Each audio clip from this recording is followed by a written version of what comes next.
Assalamualaikum warahmatullahi wabarakatuh. Waalaikumsalam warahmatullahi wabarakatuh. Sehat semuanya? Alhamdulillah. Alhamdulillah sehat. Untuk hari ini pelajarannya yaitu Sejarah Kebudayaan Indonesia (SKI). Ya. Nah, kalau pada pertemuan yang kemarin SKI yang dibuka atau yang dibahas yaitu SKI Bani Abbasiyah. Ternyata itu kan salah, saya sampaikan kemarin salah. Nah, yang sekarang yaitu SKI-nya dan memang alurnya itu adalah Bani Umayyah terlebih dahulu.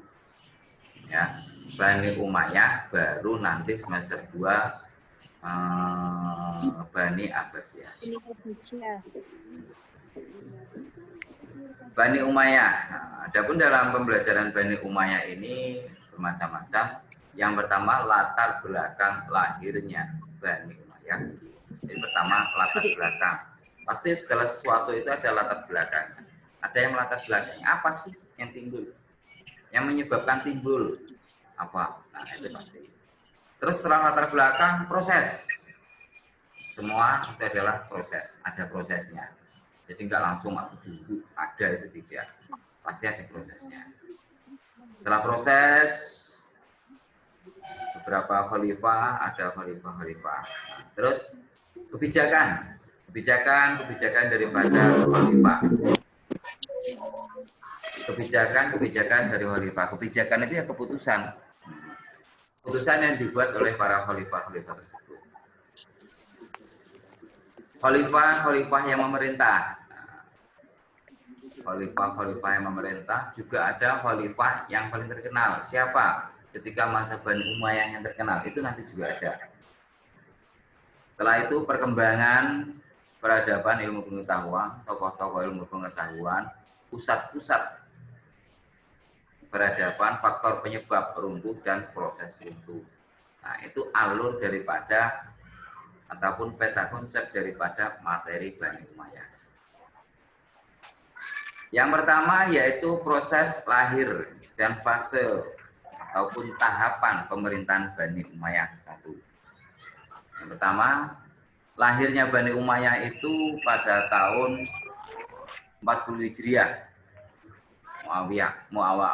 Umayyah 1 lahir pada tahun 40 Hijriah di Damaskus.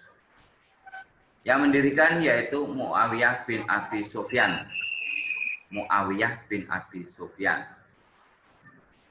Terus di kota kecil namanya Ilyat, wilayah Yerusalem.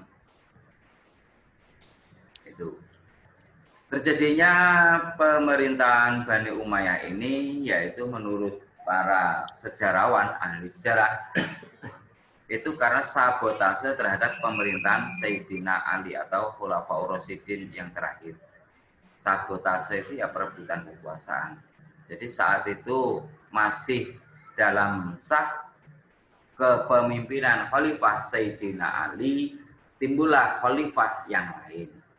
Nah, itu yaitu khalifah yang pertama pada Bani Umayyah, Muawiyah bin Abi Sufyan.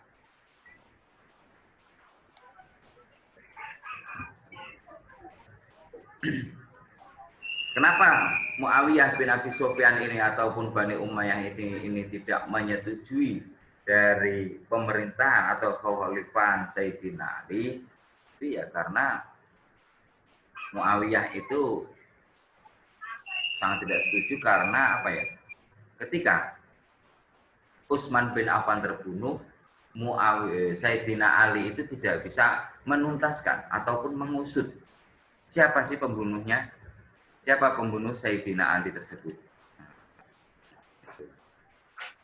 Dan sampai sekarang pun itu sudah menjadi rahasia. Jadi tidak ada yang tahu siapa sebenarnya membunuh Sayyidina Utsman. Nah terus hubungannya apa? Utsman dengan Muawiyah. Nah Utsman dengan Muawiyah itu masih ada saudara.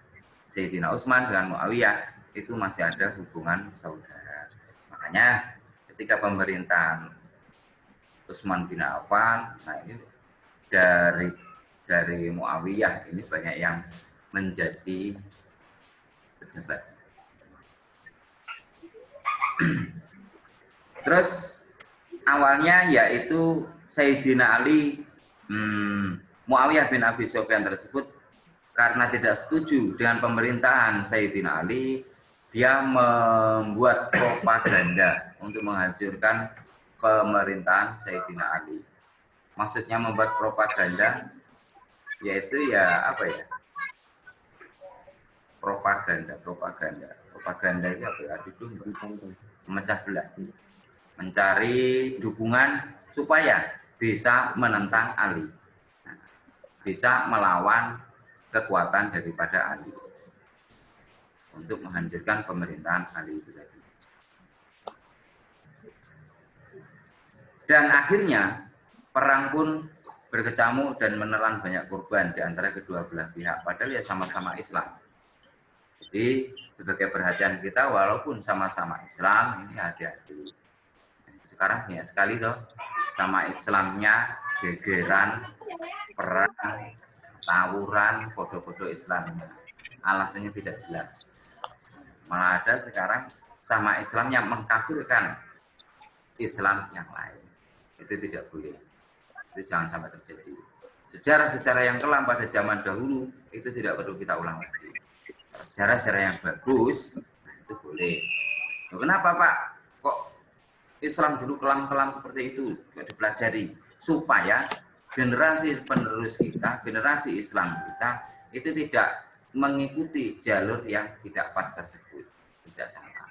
Ya walaupun dalam bidang apa ya, kemajuan ya memang banyak kemajuannya. Jadi ada segi baik dan juga ada segi positif, juga ada segi negatifnya. Jadi saat itu perang terjadi antara Bani Umayyah dan juga Sayyidina Ali. Namanya perang apa? Ada yang tahu? Perang Badar, Pak. Perang Badar. Siapa ini tadi perang Badar? Perang Badar itu zaman Nabi ya. Perang apa? Siffin. Apa? Yarmouk. Perang Siffin. Nah, jadi perang antara Sayyidina Ali dengan Bani Umayyah itu namanya perang Siffin. Di sebuah perbukitan, wilayah perbukitan antara Madinah dengan Damaskus. Terus kemenangan berada di pihak Sayyidina Ali karena mayoritas masyarakat Islam mendukung Khalifah Sayyidina Ali. Namun akhirnya Muawiyah ahli politik dan juga apa ya? Beliau ahli politik dan hebat dalam berperang. Jadi ketika itu ada sebuah skenario setelah perang merasa kalah, Muawiyah itu mengajak damai Khalifah Ali sampai 3 kali. Jadi damai, perang lagi, damai. Terus dengan cara yaitu merobek Al-Quran di sini. Merobek Al-Quran katanya. Nah, itu akhirnya damai. Dan ketika perang tersebut si kubu dari Muawiyah itu mengangkat bendera yaitu dengan itu tadi bendera putih untuk berdamai. Nah, terus diadakan perdamaian, rembukan, musyawarah apa namanya ya. Itulah. Nah, itu atas ide daripada Amr bin As. Terus Amr bin As itu adalah utusan daripada siapa namanya? Amr bin As satu pihak dan Ali dengan Musa Sari. Amr bin As itu di pihak Muawiyah, sedangkan pihak Ali Musa Asari. Itu wale orang itu. Nah, terus dalam perundingan-perundingan tersebut akhirnya itu saya mau berdamai. Saya tidak akan perang lagi dengan Sayyidina Ali. Saya akan mendukung pemerintahan Sayyidina Ali. Seperti itu awalnya. Terus kita sekarang bersatu, kita turunkan jabatan kita bersama-sama. Nah, suruh meletakkan jabatan sebagai khalifah dengan diawali oleh Sayyidina Ali. Sayyidina Ali meletakkan jabatan sebagai khalifah. Nah, yang pertama tersebut, nah, letakkan. Maka ketika meletakkan, akhirnya si Muawiyah dengan teorinya, dengan siasatnya, nah, jadi harus ada salah satu khalifah. Nah, harus ada salah satu khalifah. Si Sayyidina Ali turun, Muawiyah naik. Jadi tidak mau mengikuti, ikut menurunkan jabatan. Nah, seperti itu. Terus Amr bin As kemudian mengumumkan bahwa karena Ali sudah diturunkan dari khalifah, maka saya mengumumkan Muawiyah menjadi khalifah yang sah. Nah, itu. Jadi kena apa ya? Kena tipu. Kalau zaman kalian sekarang ya kena prank lah. Nah, jadi Sayyidina Ali waktu itu kena prank. Nah, skenario yang dibuat Amr bin As tersebut dinamakan arbitrase. Nah, itu perdamaian. Skenario perdamaian tersebut disebut arbitrase. Tuh. Nah, terus dengan hal itu bagaimana? Sayyidina Ali sebenarnya yang menerima saja. Menerima, namun ya tidak memberikan perdamaian dengan sesungguhnya. Tapi menambah sejarah panjang antara pertikaian Ali dengan Muawiyah. Hingga kelompok Sayyidina Ali itu pecah menjadi banyak macam, tiga kelompok. Ada Khawarij, itu termasuk timbulnya ilmu kalam pada saat Muawiyah dan Sayyidina Ali. Ada kaum Khawarij, yaitu kaum yang menentang atau yang keluar. Khoroja, Khawarij itu berasal kata dari khoroja, keluar daripada Sayyidina Ali. Khawarij menentang keras terhadap perdamaian. Terus Syiah kalau yang sekarang yang paling ramai ada di Iran, banyak. Syiah itu adalah yang setuju dengan sifat Ali, dan Murji'ah yang mengambil jalan tengah dengan sikap diam. Itu. Terus akhirnya Muawiyah memfungsikan kelompok keras Khawarij untuk membunuh Khalifah Sayyidina Ali. Itu. Jadi timbulnya aliran ilmu kalam pada masa Sayyidina Ali dan Muawiyah bin Abi Sufyan tersebut. Sebenarnya ya perdamaian tersebut tidak diterima dari banyak para pendukung Sayyidina Ali tersebut. Maunya mau perang lagi, tapi Sayyidina Ali mengutamakan umat. Udahlah, nggak usah perang lagi. Pertumpahan darah semakin banyak. Nah, itu makanya Sayyidina Ali tidak mau perang lagi karena mengkhawatirkan pertumpahan darah yang semakin banyak. Namun pada akhirnya Sayyidina Ali dibunuh oleh seorang Islam juga, sama-sama orang Islam, yaitu orang Khawarij. Ada yang tahu siapa? Silahkan dijawab, siapa pembunuh Sayyidina Ali? Mic-nya dihidupkan. Ini penuh dewe sih. Siapa pembunuh Sayyidina Ali?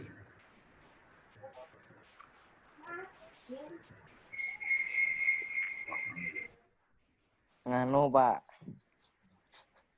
Siapa? Musin. Ada yang tahu? Lupa, Pak. Lupa nggak? Siapa?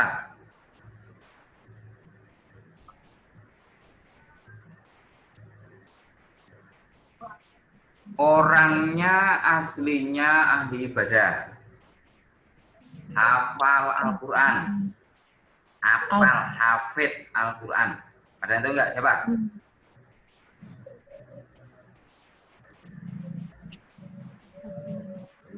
Abdurrahman bin Muljam.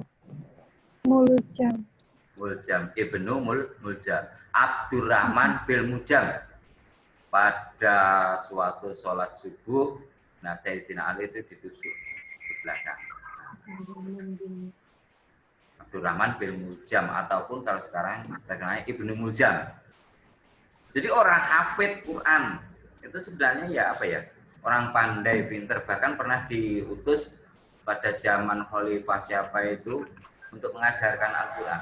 Namun karena ya merasa benar sendiri, jadi Khalifah pun dilawan. Padahal Sayyidina Ali itu sudah dijamin oleh Rasulullah masuk surga. Nah, itu. Makanya sebagai pelajaran bagi kita, nah, itu kita tidak perlu apa ya?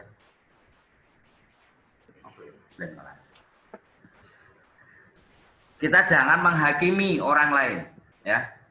Sebagai pelajaran kepada kita, jangan menghakimi orang lain. Contohnya itu tadi, orang yang hafid, wong alim ternyata membunuh khalifah yang jelas-jelas dijamin surga oleh Rasul, dijamin surga oleh Allah Ta'ala. Nah, mengkafirkan orang lain, nah itu jangan ngikut-ngikut. Biarlah urusan kafir itu urusan Allah. Nah, kalau kalian melihat pemuda, wong lanang, kita beruandalan, rambutnya karu-karuan, gimbal, tato, ini kebak, udahlah kalian tidak usah ikut menghukumi, biarkan, nah, ya. Dibiarkan saja. Perlu doakan. Karena kan tidak tahu hatinya, ya kan? Nah, itu. Iya. Kita tidak boleh menghakimi. Siapa tahu mereka lebih baik daripada kita. Nah, banyak sekali contoh-contoh yang seperti itu. Kalau di dalam kitab Durratun Nasihin, Kiai Barseso, nah Kiai Barseso itu kiai yang sangat ngalim sekali. Bisa terbang, sama mebur, orang gue pesawat terbang. Nah, kedep bisa mebur, kedep bisa tekan dinding. Dia itu muridnya banyak sekali. Nah, malaikat pada bangga, pada gumun heran. Terus semuanya makhluk Allah yang di langit itu pada heran. Nah, akhirnya si jin, setan minta izin kepada Allah untuk mengganggu Kiai Barseso tersebut. Terserah. Ganggulah dia tidak akan terganggu dengan godaan. Nah, tidak goda-goda. Godaannya itu apa ya? Sepertinya sepele, tapi ya repot. Bisa menghancurkan seorang kiai yang sangat besar. Jadi seorang setan tadi, jin tadi, iblis tadi yang menyamar, dia itu beribadah di sebuah masjid, ceritanya seperti itulah. Nah, beribadah di sebuah masjid dengan ibadah yang sangat khusyuk sekali. Di sini masjid kan ya iblis ora butuh mangan, ora butuh ngombe, nyantai. Jadi setiap hari cuma ibadah aja kepada Allah. Nah, si Barseso, Kiai Barseso ini apa namanya? Heran, gumun. Bagaimana toh kamu kok bisa ibadah kok bisa khusyuk sekali seperti itu? Nah, mulai Barseso. Saya yang seorang kiai seperti ini, murid banyak, muridnya hebat-hebat semuanya, saya tidak bisa sekusuk kamu. Mulai tergoda, akhirnya si iblis tadi mengatakan caranya gini. Nah, caranya gini, diajak berbuat maksiat terlebih dahulu, membunuh orang, maksiat, yaitu minuman keras pertama. Nah, kalau sudah minuman keras, mabuk, nah itu akalnya hilang, membunuh orang, berzina, setelah berzina, nah takut ketahuan orang lain, seorang kiai kok zina, seorang kiai kok mabuk, akhirnya dibunuh si perempuan tersebut. Jadi sudah mabuk-mabukan, berzina dan membunuh. Nah itu kena rayuan daripada setan. Nah, Kiai Barseso mendapat hukuman karena terlalu melakukan banyak kejahatan tersebut. Nah, itu sebagai contoh kepada kita juga, sebagaimana tadi Ibnu Muljam, seorang yang alim, yang hafid Al-Quran 30 juz, gak hanya juz 30, mungkin kalau kelas 11 juz 30, paling juz apa? Juz amma kulhu ya, kurang yang hafal. Iya, siapa yang hafal juz 30? 30 juz, apa juz 30? Siapa? Terupa yang ini hafal 30 juz apa juz 30? Pokulhu. Apalagi Iman Kulhu ya. Nah itu. Jadi seorang yang alim, yang hebat pun itu bisa berubah drastis. Orang yang jahat, kita dulu era kepenak, dipandang saja tidak enak, lewat temen tolong balang, ya kan? Nah itu bisa jadi dia akan lebih baik daripada kita. Maka kita tidak berhak menghukumi orang lain. Kalian dijuengkeli dengan teman kalian, ya nyantai saja, biarkan saja. Dijahati orang lain, dijahati teman, ya, nggak perlu balas langsung. Nah, karena balasan kita itu pasti lebih, biasanya lebih. Nah itu yang nggak boleh. Kalau balasannya imbang itu yang boleh. Dijiwit, balas jiwit. Nek jiwitannya podo, kalau jiwitannya sama, cubitannya sama itu boleh. Lebihannya itu loh, langsung balas, iya malah lebih parah lagi. Nah itu namanya sudah boleh. Nah, itu sebagai pelajaran pada kita, untuk kita. Sekarang fase-fase pemerintahan Bani Umayyah, fase itu tahapan pemerintahan Bani Umayyah.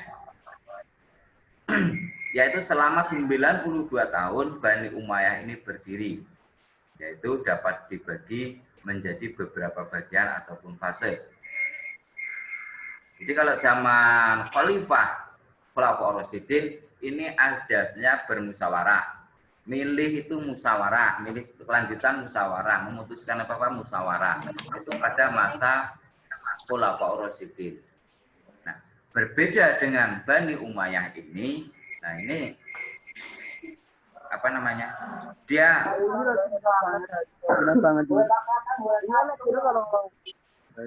apa ini rame ini? Apa ya? Kontinu.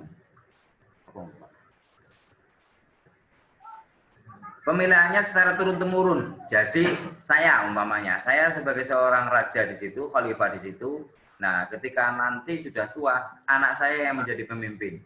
Terus setelah anak saya, cucu saya, saudara saya. Nah, seperti itu. Jadi pemerintahan mulai daripada Bani Umayyah ke bawah itu namanya monarki herediter. Monarki.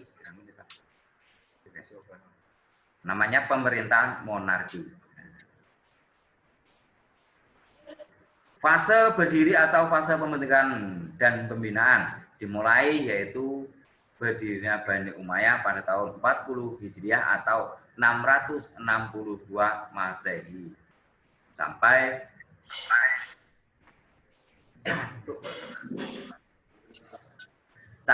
pada pemerintahan Walid bin Abdul Malik, khalifah yang ke-6. Ketika itu Islam sudah masuk Eropa atau Andalusia yang dibawa oleh Tariq bin Ziyad.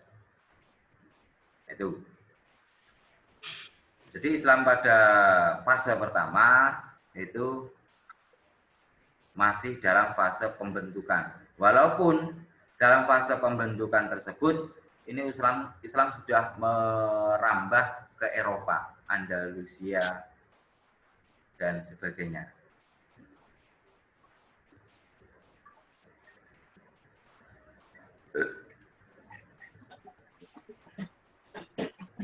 Banyak ciri-ciri ilmu yang dikembangkan pada masa Bani Umayyah I yaitu berbagai macam ilmu yang dikembangkan, yaitu banyak yang bercirikan Arab asli yang digunakan malah Arabisasi jadi Arab. Nahwu, pelajaran nahwu, balaghah, qiraat, hadis, tafsir, tarikh Islam. Nah, itu. Pada fase pertama ini perluasan wilayah berjalan dengan sangat pesat, sangat cepat sekali dan sangat pesat. Islam masuk sampai wilayah pelosok 4 benua. Di Asia masuk, Afrika masuk, Eropa, dan bahkan sampai Amerika. Nah, itu ketika pemerintahan Bani Umayyah I. Bahkan wilayah di imperium-imperium besar yaitu seperti Yunani, Romawi, Persia, dan Gothia banyak yang takluk dengan kerajaan Islam tersebut. Itu. Yang kedua, fase kemajuan. Fase kemajuan yaitu dimulai dari masa Khalifah ke-7 Sulaiman bin Abdul Malik sampai masa Umar bin Abdul Aziz, khalifah yang ke-8. Pada fase ini telah berkembang hampir di penjuru dunia seperti dari wilayah Asia Tenggara sampai Asia Timur jauh. Asia Timur jauh.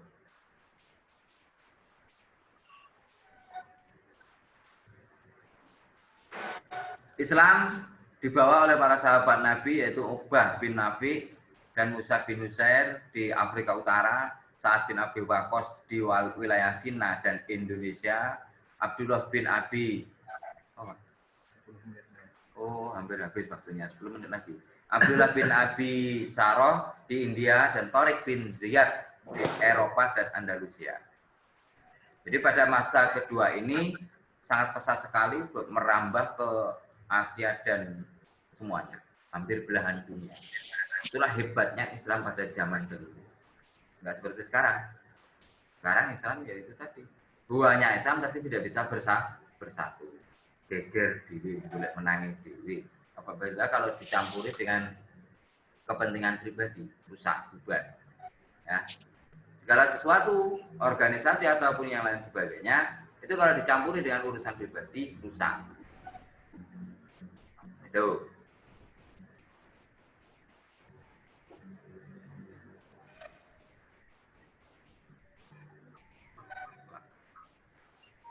Bentuk peradaban yang tumbuh pada masa kerajaan Bani Umayyah satu ini yaitu antara lain ilmu pengetahuan. Tadi sudah saya sampaikan juga, qiraat, nahwu dan balaghah, tafsir, hadis dan sejarah. Itu ilmu pengetahuan. Terus bangunan fisik, istana, halaqah di masjid dan majelis munazarah. Itu. Departemen itu sudah dari dulu pada zaman Umayyah itu sudah dibangun. Nizamul mal yaitu keuangan, politik, siasi kalau politik, harbi keamanan, idari administrasi dan qadhi hukum. Bahkan jabatan pos, pengawal istana, ketenteraan, sekretaris dan pengantar surat itu semuanya sudah ada. Itu adalah bentuk-bentuk daripada peradaban yang dulu pada masa kejayaan Bani Umayyah. Itu kejayaan baru dua fase lahir dan kejayaan daripada Bani Umayyah. Ini karena waktu yang singkat, nanti bisa dilanjutkan pada pertemuan yang akan datang. Coba ya, silakan. Itu menit. Ada yang bertanya tentang Bani Umayyah?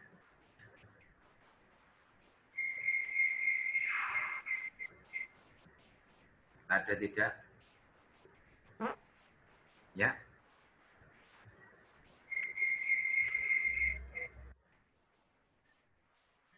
Kalau kesenggol gitu ya.